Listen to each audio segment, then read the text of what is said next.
आप लोगों को ये जो न्यू वीडियो जो बना रहा हूँ पाइथन लैंग्वेज के रिगार्डिंग, जिसमें मैं आपको जो है अरिथमेटिक ऑपरेटर, रिलेशन ऑपरेटर तो प्रीवियस वीडियो में ही बताया था आपको। इस वीडियो में मैं आपको रिलेशनल ऑपरेटर और लॉजिकल ऑपरेटर के बारे में बताएंगे कि रिलेशनल ऑपरेटर और लॉजिकल ऑपरेटर क्या है और कैसे हम लोग उसको यूज़ करते हैं और क्यों यूज़ करते हैं। ये आपका CSDT सॉल्यूशन है, उसका वेबसाइट है, ट्रेनिंग का वेबसाइट है। अगर आपको किसी भी सब्जेक्ट का जो है सीखने का कुछ इंटरेस्ट होगा तो आप इस साइट पे जाके अपना रजिस्ट्रेशन कर सकते हैं। ये कंपनी का साइट हुआ CSDT का। मैं आप लोगों को अब पाइथन लैंग्वेज के बारे में बताना शुरू करता हूँ। सबसे पहले हम लोग पाइथन IDLE ओपन करेंगे। IDLE तो जानते ही हैं आप कि ये इंटीग्रेटेड डेवलपमेंट लैंग्वेज इन्वायरमेंट है पाइथन का, जिसका यूज हम लोग करके पाइथन लैंग्वेज जो है यूज करके हम लोग कुछ भी किसी भी तरह का एप्लीकेशंस को डेवलप करते हैं, सॉफ्टवेयर डेवलप करते हैं। तो सबसे पहले हम लोग जो है एक फाइल ओपन करते हैं।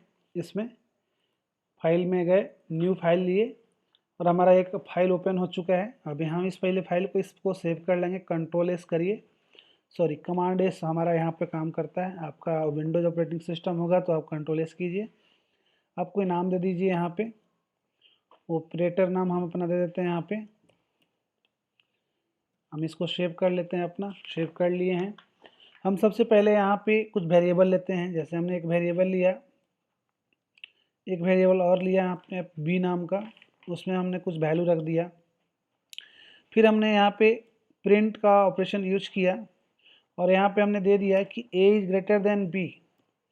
अब देखिए यहाँ पे मैंने जो लिखा है प्रिंट में a ग्रेटर देन b, तो ये ग्रेटर देन क्या कर रहा है? ग्रेटर देन एक रिलेशनशिप, एक रिलेशन को एक कंपेरिजन कर रहा है, एक रिलेशन चेक कर रहा है कि क्या a is greater than really b। अगर ये ट्रू होगा, यानी कि आपका ये ट्रू होगा तो रिजल्ट आपको क्या मिलेगा? ट्रू मिलेगा। यानी आपका रिजल्ट जो है आउटपुट के रूप में ट्रू मिलेगा। तो ग्रेटर देन, लेस देन या greater than equal to, less than equal to, equal to, not equal to, ये सारे ऑपरेटर आपको जो हैं वो सारे ऑपरेटर आपका ये आपका रिलेशनल या कंपेरिजन ऑपरेटर भी इसको बोलते हैं। ये आपका सारा रिलेशनल ऑपरेटर के अंदर में आता है। रिलेशनल ऑपरेटर समझ गए किसको कहते हैं? आप इसको रिलेशनल ऑपरेटर को कंपेरिजन ऑपरेटर भी बोलते हैं। तो रिलेशनल ऑपरेटर में जो आपका है वो आपका क्या क्या है? ग्रेटर देन है, लेस देन है, ग्रेटर देन इक्वल टू है, लेस देन इक्वल टू है, इक्वल टू भी होता है और नॉट इक्वल टू भी होता है। क्लियर? समझ गए होंगे इस चीज़ को। ये हमने आप एक आउटपुट लिखा, इसी तरह से आप सबको चेक कर सकते हो। आप यहाँ पे आप लेस देन करके देखिए, आप इक्वल करके देखिए। एक एक करके मैं रन कराता हूँ, ज़्यादा अच्छा रहेगा, क्योंकि एक साथ सब लिख के रन कराएंगे तो फिर शायद आपको समझ में नहीं आएगा। तो पहले ग्रेटर देन और लेस देन का यूज़ करके देखते हैं। इसको रन कराते हैं। देखिए आपका जब ये रन किया तो ये प्रोग्राम जो है आपको आउटपुट क्या दिया? a greater than b। तो आपका a का वैल्यू कितना है? a जो वेरिएबल है उसमें वैल्यू आपका 12 है और b में आपका 2 है। तो a स्टेटमेंट तो आपका ट्रू है, तो आउटपुट क्या मिला आपको? ट्रू। और a is less than b है, तो a इज लेस देन जो b है वो आपका रियली में फॉल्स है। आप देख भी रहे हैं कि a का वैल्यू 12 है और b का वैल्यू 2 है, तो आपका लेस देन तो हुआ ही, तो ये फॉल्स आपको रिजल्ट दिया। तो इस तरीके से हम जो है कंपेरिजन कर रहे हैं यहाँ पे दो वेरिएबल के बीच में, और हम रिजल्ट भी देखते जा रहे हैं कि हमारा रिजल्ट क्या आएगा। फिर उसी तरीके से नेक्स्ट स्टेटमेंट के कर जाते हैं। हमारा अब ग्रेटर देन इक्वल टू का यूज़ करते हैं। ग्रेटर देन इक्वल टू, देखिए इसमें क्या होता है कि दोनों में से कोई एक भी सही होना चाहिए, ट्रू होना चाहिए। या तो ए बड़ा हो यानी ग्रेटर देन हो, या तो ए जो है इक्विवेलेंट हो बी का। अगर ये दोनों में से कोई भी एक स्टेटमेंट ट्रू है तो हमारा रिजल्ट जो है ट्रू आएगा। अभी आप देख रहे होंगे कि ये तो ग्रेटर देन है ही, तो आपका रिजल्ट ऑलरेडी ट्रू ही आएगा। आप इसको रन करा के देखेंगे तो आपका रिजल्ट क्या आएगा? ट्रू। तो आपका ये फर्स्ट स्टेटमेंट का आपका आया ट्रू, फिर फॉल्स, ट्रू, इस तरह से आपका रिजल्ट आता गया। आप यहाँ पे हम कमेंट कर देते हैं, आप इस चीज़ को समझ जाएंगे। यहाँ पे आपका रिजल्ट क्या आएगा? ट्रू। ये आपका रिजल्ट देगा ट्रू। ये क्या आपका रिजल्ट देगा? ये आपका देगा फॉल्स।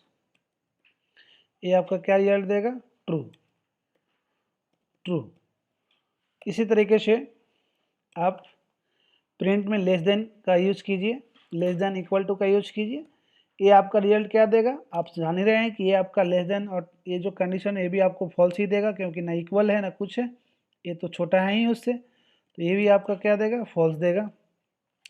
आप इक्विवेलेंट मतलब इक्वल टू, इसको हम रिलेशन ऑपरेटर बोलते हैं, और इक्वल टू में अंतर है, डिफरेंसेज है, क्योंकि यहाँ पे ए इक्वल अगर हम बात करते हैं तो इसका मतलब हुआ कि ए और बी में कंपेरिजन हो रहा है, बोल रहे हैं कि क्या A is really equivalent to B, और इस ए इक्वल टू 12 जो लिखा हुआ है उसमें 12 असाइन किया जा रहा है, यानी कि 12 value 12 is assign within a variable A, but यहाँ पे A comparison with B and check exactly same और नॉट, तो यहाँ पे ए और बी का कोई इक्वलिटी तो है नहीं, तो आपका जो रिजल्ट आएगा वो क्या आएगा, फॉल्स आएगा।